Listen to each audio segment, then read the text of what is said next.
প্রায় রাত 11টার সময় দুই বন্ধু একটি পিকআপ ট্রাকে বসে কয়েক ঘন্টা ট্রাফিকে অপেক্ষার পর আনন্দের সঙ্গে গান গাইছিলেন। এর মতে, যিনি এই ফুটেজটি পাঠিয়েছেন, ট্রাফিক জ্যামটি ওই একই হাইওয়েতে আগের একটি দুর্ঘটনার কারণে ঘটেছিল। একজন মোটরসাইকেল আরোহী একটি ট্রাকের সঙ্গে সংঘর্ষে জড়িয়ে পড়েন, যার ফলে দীর্ঘ ট্রাফিক জ্যাম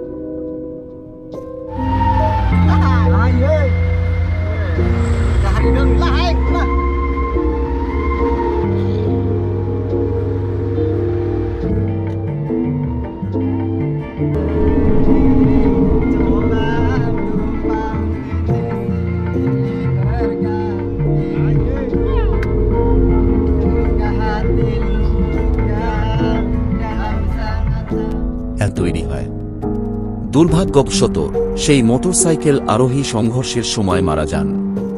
কয়েক ঘন্টা পরে ক্যামেরায় কিছু অদ্ভুত ধরা পড়ে। দুই বন্ধু গান গাইতে গাইতে হঠাৎ তাদের পেছনে কিছু দেখা যায়। এটি ট্রাকের বাইরে ভেসে চলতে থাকে, গাড়ির সঙ্গে সঙ্গে এগিয়ে আসে। লিখেছেন যে অবয়বটি দেখা যায় তা একটি ফ্যাকাশে মুখের মতো, যার কোনো শরীর নেই। অদ্ভুতভাবে প্রথমে দুইজনই এটি লক্ষ্য করেননি। পরবর্তীতে যখন তারা ভিডিওটি দেখেন, তখনই তারা বুঝতে পারেন যে তাদের পেছনে কি ছিল।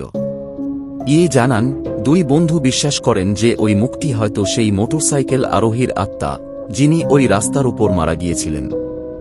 অন্যথায় তারা মনে করেন এটি হতে পারে হাইওয়েতে প্রাণ হারানো অন্য অনেক দুর্ঘটনার শিকারদের মধ্যে একজন।